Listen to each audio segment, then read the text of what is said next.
اعوذ باللہ من الشیطان الرجیم، بسم اللہ الرحمن الرحیم۔ آڈیو نمبر 141، تبوک سے واپسی، مدینہ کی راہ پر۔ غزوہ تبوک دراصل مسلمانوں میں سے منافقین اور مخلصین کی چھٹائی کی آزمائش تھی۔ اس غزوے کے بعد معاشرے میں دودھ کا دودھ، پانی کا پانی ہو گیا۔ واپسی میں ایک عجیب واقعہ پیش آیا۔ اس غزوے میں مسلمانوں کا 30,000 کا لشکر تھا۔ پانی کی زبردست قلت تھی۔ یہ تبوک سے واپسی کا واقعہ ہے۔ تبوک جاتے ہی وقت نبی اکرم صلی اللہ علیہ وسلم نے راستے میں ایک گھاٹی میں ایک چشمہ دیکھا تھا، اور اسی وقت اللہ تعالیٰ سے دعا کی تھی کہ اللہ تعالیٰ اس تھوڑے سے پانی میں ہی تو برکت دے دے۔ اب واپسی کے وقت نبی اکرم صلی اللہ علیہ وسلم نے صحابہ سے کہا کہ چشمے تک پہنچنے کا 2 روٹ ہے۔ ایک روٹ گھاٹی کے اوپر سے ہے اور ایک جو عام راستہ ہے اس راستے سے۔ تو گھاٹی کے اوپر والا روٹ شارٹ تھا، بہت جلدی وہاں سے چشمے تک پہنچا جا سکتا تھا، اور جو عام راستے سے ہو کر روٹ تھا وہ راستہ لمبا تھا، اور گھاٹی کے اوپر والا راستہ بہت ہی خطرناک تھا۔ وہاں سے بس 1 to 1 کا ہی گزر ہو سکتا تھا۔ دونوں طرف سے کھائی تھی، بس سمجھیں ایک اونٹ کا گزر اتنا راستہ تھا، اور جو عام راستہ تھا وہ تو جیسا راستہ ہوتا ہے کشادہ سا ویسا تھا۔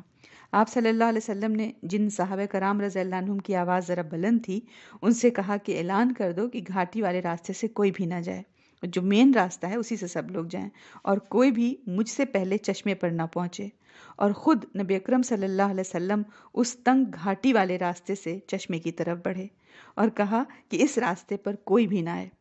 لیکن پھر بھی 2 صحابی نبی اکرم صلی اللہ علیہ وسلم کے پیچھے پیچھے لپکے اور کہا یا رسول اللہ، ہم بھی چلیں گے آپ کے ساتھ خدمت کے طور پر، ہمیں اجازت دے دیجئے۔ تو نبی اکرم صلی اللہ علیہ وسلم نے ان دونوں صحابی کو اجازت دے دی۔ وہ دونوں صحابی تھے حذیفہ بن یمان رضی اللہ عنہ اور عمار بن یاسر رضی اللہ عنہ۔ یہ واقعہ رات کا ہے۔ کیا اجالے کا انتظام ہوگا پتہ نہیں، اس وقت قافلہ کیا لے کر چلتا ہوگا، یا صرف چاند کی روشنی ہی رہی ہوگی۔ جو بھی ہو، گھاٹی کا راستہ تو دن میں بھی ڈراونا ہوتا ہے۔ تو ڈراونا منظر، تنگ راستہ، ذرا سا بھی اونٹ کا پاؤں پھسلا تو نیچے کھائی، رات کا سفر۔ تو جیسے ہی نبی اکرم صلی اللہ علیہ وسلم نے گھاٹی میں چلنا شروع کیا، ویسے ہی ان 30,000 میں سے 12 لوگوں نے جو ڈھاٹا لگائے ہوئے تھے، چہرے چھپائے ہوئے تھے، تیزی کے ساتھ اونٹ سے اٹیک کر دیا کہ پہلے ہی جھٹکے میں عمار بن یاسر رضی اللہ عنہ کو گرا دیں، جو اونٹ کی نکیل تھامے چل رہے تھے، اور پھر اونٹ کی نکیل چھوٹتے ہی اونٹ کھائی میں، اور نعوذ باللہ وہ اس طرح نبی اکرم صلی اللہ علیہ وسلم کو قتل کر دیں۔ اور اس گہما گہمی میں حذیفہ بن یمان رضی اللہ عنہ کو بھی، جو کہ اونٹ پیچھے سے ہانک رہے تھے، ان کو کھائی میں ڈھکیل دیں گے۔ جیسے ہی ان لوگوں نے اٹیک کے لیے اونٹ کو دوڑایا، عمار بن یاسر رضی اللہ عنہ چونک گئے اور فوراً ہی اپنی تلوار وغیرہ سے بچاؤ کرنے لگے۔ نبی اکرم صلی اللہ علیہ وسلم نے حذیفہ رضی اللہ عنہ سے کہا عمار کی طرف دوڑو اور ان کی سواریوں پر وار کرو۔ انہوں نے وار شروع کیا، ضرب لگانی شروع کی، جس سے اللہ نے ان دشمنوں کو مغلوب کر دیا اور تیزی سے بھاگ کر لوگوں میں مل گئے۔ نبی اکرم صلی اللہ علیہ وسلم نے پوچھا عمار، تم نے پہچانا ان لوگوں کو؟ انہوں نے کہا یا رسول اللہ، یہ لوگ تو منہ ڈھکے ہوئے تھے، لیکن میں ان کے جانوروں کو پہچان گیا ہوں، اب پتہ لگا لوں گا۔ نبی اکرم صلی اللہ علیہ وسلم نے فرمایا جانے دو، میں انہیں ان کے ناموں سے بھی جانتا ہوں۔ حذیفہ بن یمان رضی اللہ عنہ پیچھے پڑ گئے نبی اکرم صلی اللہ علیہ وسلم کے کہ یا رسول اللہ بتائیے ان کے نام بتائیے۔ تو نبی اکرم صلی اللہ علیہ وسلم نے ان کو ایک شرط پر بتایا کہ تم یہ راز کسی کو نہیں بتاؤ گے۔ تو انہوں نے نبی اکرم صلی اللہ علیہ وسلم سے وعدہ کیا کہ میں کسی سے بھی نہیں بتاؤں گا۔ تو پھر نبی اکرم صلی اللہ علیہ وسلم نے ان کے نام بتا دیے۔ نبی اکرم صلی اللہ علیہ وسلم نے فرمایا فی اصحابی 12 منافقا، میرے اصحاب میں 12 منافق ہیں، جس میں 8 تو ایسے کٹر ہیں کہ وہ جنت میں تو جا ہی نہیں سکتے۔ لا يدخلون الجنت حتی یلج الجمل فی سم الخیاط، یہاں تک کہ اونٹ جو ہے وہ سوئی کے ناکے سے گزر جائے، یعنی جس طرح سوئی کے سوراخ سے اونٹ کا نکلنا ناممکن ہے، اسی طرح ان 8 کا جنت میں جانا ناممکن ہے، بلکہ جنت کی خوشبو بھی نہیں پائیں گے۔ حذیفہ بن یمان رضی اللہ عنہ کا اسی وجہ سے لقب پڑ گیا صاحب سر النبی، یعنی نبی کے ایک راز کے مالک، یعنی کہ رازدار رسول۔ علماء کہتے ہیں کہ نبی اکرم صلی اللہ علیہ وسلم نے ان کو اس لیے بتایا تھا تاکہ حکومت کے امور میں اگر کوئی آدمی قبائل کے زور پر حمیت سے، سپورٹ سے آگے نکلنے لگے اور خلیفہ بننے لگے تو یہ آبجیکشن لے لیں۔ واللہ عالم بالصواب۔ لیکن صحابہ میں تو اس سے پہلے ہی معاملہ کلیئر ہونے لگا تھا۔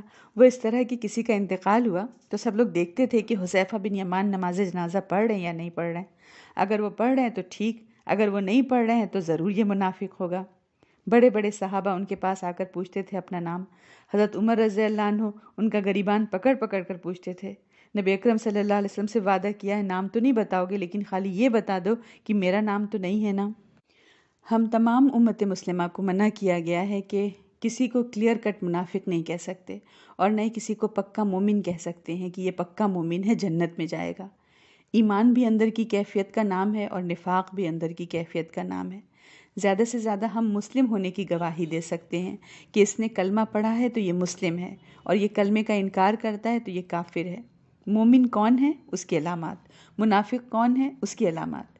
دور صحابہ میں جو مصائب آئے، انہی علامات میں سے چھنٹ کر جو آئے، بہت سارے لوگ سمبل آف مومن بن گئے۔ جیسے ہم ابو بکر صدیق رضی اللہ عنہ کو مومن کہہ سکتے ہیں، عمر رضی اللہ عنہ کو، عثمان رضی اللہ عنہ کو، علی رضی اللہ عنہ کو مومن کہہ سکتے ہیں۔ ان لوگوں نے اپنے ایمان کا ثبوت اتنا دیا کہ اب اس میں شک ہی نہیں رہا۔ اور آج کے دور میں کسی مسلمان کے بارے میں یا بڑے سے بڑے عالم کے بارے میں ہم گارنٹی سے نہیں کہہ سکتے کہ یہ مومن ہے اور یہ جنتی ہے۔ ہاں، علامات دکھ رہی ہیں کہ نماز کا پابند ہے تو یہ مومن ہے، روزے کا پابند ہے تو مومن ہے۔ اسی طرح سے منافق، اس کا بھی معاملہ ایسا ہی ہے۔ کسی تعین کے ساتھ ہم کسی کو منافق نہیں کہہ سکتے، کیونکہ کمزوری اگر ہے، وہ جھوٹ بولتا ہے تو وہ بشری کمزوری بھی ہو سکتی ہے اور ایمانی کمزوری بھی ہو سکتی ہے۔ لیکن 23 سال کی اسٹرگل میں، خاص طور سے مدنی زندگی کی جد و جہد میں، جن لوگوں نے ایمان کی مخالفت کی، ایمان کے تقاضے کا اپوز کیا، تو ان میں سے چھن کر کے ایک شخصیت ایسی آ گئی کہ اس کے بارے میں ڈکلیئر ہو گیا کہ ہاں یہ منافق ہے۔